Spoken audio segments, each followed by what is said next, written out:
Pero ante la crisis, Venezuela vuelve a la era del trueque, actividad que se ha convertido en una de las vías que tienen los venezolanos para recibir pagos por la falta de billetes y escasez de productos. Además, algunos prefieren recibir comida, ya que el dinero pues no les alcanza para adquirirla y los precios varían dependiendo si el pago es en efectivo o con tarjeta de crédito o débito. Es así como el venezolano cambia una margarina por café, leche por aceite, harina y arroz por café y azúcar. Los venezolanos han optado por canjear productos entre sí, aunque el cambio no siempre sea justo. En Caracas hacemos contacto con Pedro Palma, economista, director de Ecoanalítica y expresidente de la Academia Nacional de las Ciencias Económicas de Venezuela. Gracias por estar con nosotros. Bienvenido. Gracias por la invitación y saludos a los televidentes.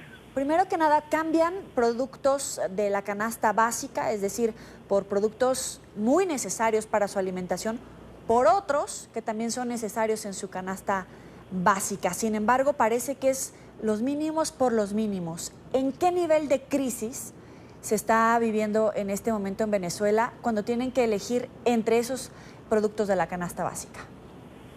Bueno, en Venezuela estamos viviendo una situación absolutamente trágica de un colapso económico caracterizado fundamentalmente por una situación de hiperinflación, donde ya los precios se están aumentando a un ritmo por encima del 100% mensual, lo cual significa una inflación que puede estar este año de mantenerse esa situación en lo que resta del año.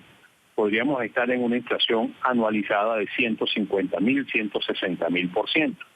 Como usted comprenderá, esa situación combinada con una escasez de efectivo dramática que existe en la economía debido a que tan solo 2,5% de la liquidez total del dinero en poder del público está formado por billetes o por monedas, y que obviamente eso hace sumamente escaso. Todo esto lleva a una situación de este trueque de cambio un determinado producto por otro tipo de producto, sobre todo cuando hay una escasez crónica de los productos más básicos como son los alimentos y las medicinas. Está habiendo un colapso en los niveles de producción interna. No podemos importar porque no se cuentan con los dólares suficientes para realizar las compras externas, y todo eso se ha traducido en una situación de escasez crítica, de escasez dramática en el país. No hay dólares con qué importar las materias primas, los bienes intermedios. Los empresarios privados no reciben los dólares preferenciales del gobierno, y por lo tanto toda esta situación se suma para que haya una escasez crítica de productos. Ante esta situación, pues es obvio que la gente necesite adquirir alimentos, los alimentos más básicos, adquirir medicinas, etcétera, y para hacerlo entonces acuden al trueque, donde hay mecanismos a través de las redes sociales, donde se ofrecen, tengo tal producto y necesito tal otro, cambio tal producto por otro, y eso se ha popularizado de una manera dramática en el país. La gente adquiere cualquier producto que esté disponible, lo adquiere, porque sabe que si lo que mantiene es dinero, ese dinero en cuestión de horas, en cuestión de pocos días va a valer mucho menos por la hiperinflación que tenemos. Por lo tanto, la gente compra cualquier cosa y después trata de cambiar o convertir o permutar esa cosa que compra por otra que realmente necesita. Y eso es la razón fundamental por la que está proliferando el trueque en el país. ¿Cómo, en términos económicos, cómo se califica, cómo se denomina a una economía como la venezolana, que era pujante, pero que hoy por hoy utiliza el trueque como una nueva forma de negociación? Bueno, yo creo que una buena forma de definir la economía venezolana es una economía colapsada, una economía no solamente en crisis, sino una economía que está realmente en una situación de colapso.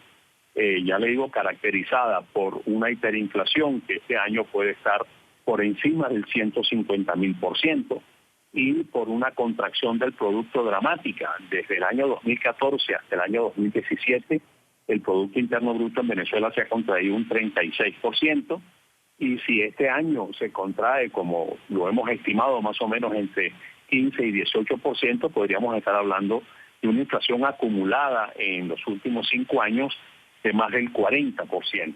Eso es una situación realmente crítica, dramática. La caída del poder de compra de los ingresos de los venezolanos ha sido espantosa. Hoy en día los venezolanos perciben unos salarios absolutamente de miseria y por lo tanto, bueno, esa es la situación dramática que se está viviendo en el país, una economía que puede ser catalogada como una economía en absoluto colapso.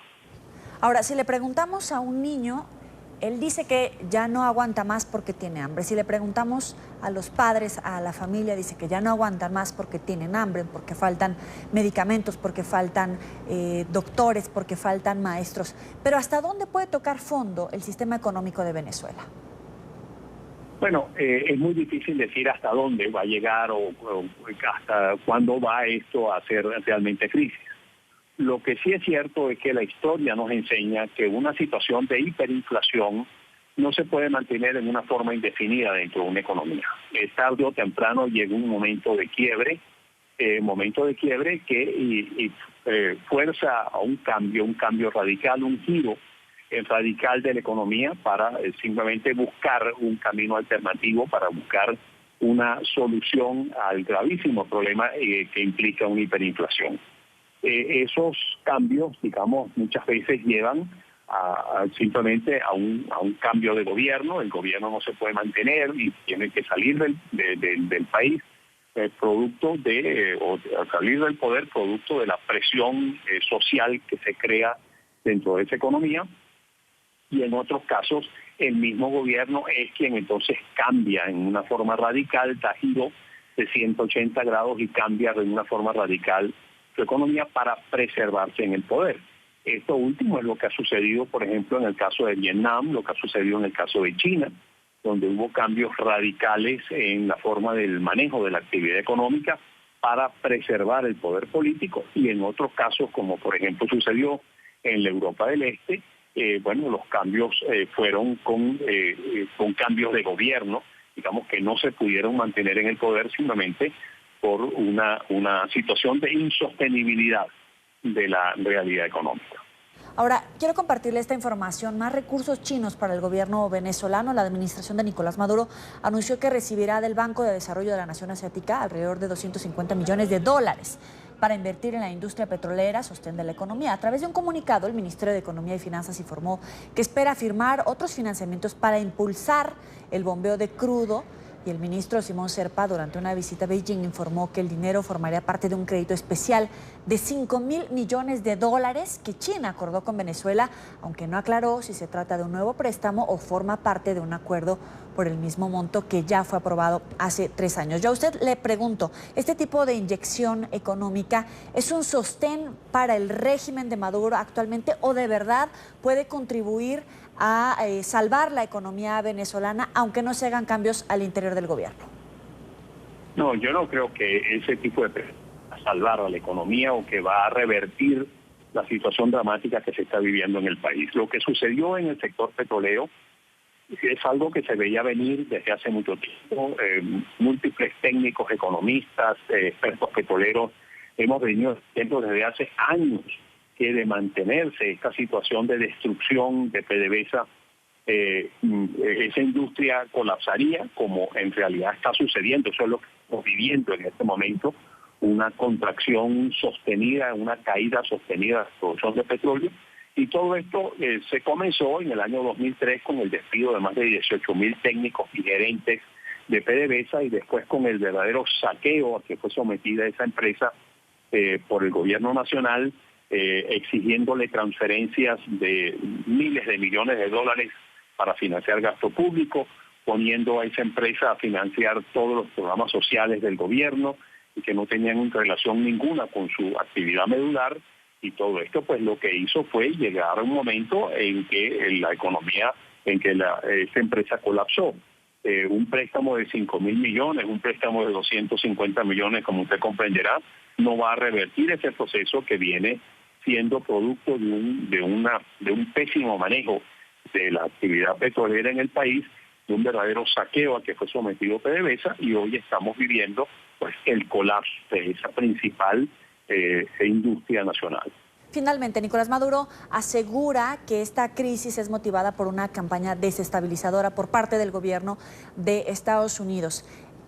¿Qué tanto tiene de razón, si se puede llamar así, Nicolás Maduro cuando hace ese tipo de declaraciones? Y si no es que en realidad está evadiendo la responsabilidad y tratando de señalar a otros responsables de las decisiones que él ha tomado. Bueno, mire, eso es típico y característico que se ha visto en múltiples gobiernos revolucionarios, particularmente en gobiernos comunistas, o totalitarios, donde simplemente el caos que crean con sus pésimas políticas públicas se los tratan de achacar a terceros, y obviamente eso se ha visto en Cuba. Llevamos viendo en Cuba prácticamente 60 años acusando de todo el desastre que se vive en esa economía al bloqueo establecido por los Estados Unidos, y ese es, digamos, el eslogan que también ha seguido el gobierno venezolano, de tratar de achacar culpas a los empresarios, achacarle culpa al imperio, achacar culpa hasta a animales que se comen los cables, y que por eso entonces tienen los apagones de horas que vivimos en el país. Y esto pues es simplemente algo muy característico. Hay que buscar culpable a todos los males del país y nunca ser el culpable, a pesar de que esos males se producen por las pésimas políticas públicas y las pésimas decisiones que se toman a nivel gubernamental. Le agradezco a Pedro Palma, economista, director de Ecoanalítica y expresidente de la Academia Nacional de las Ciencias Económicas de Venezuela, por estar con nosotros aquí en la tarde. Gracias a ustedes y un placer.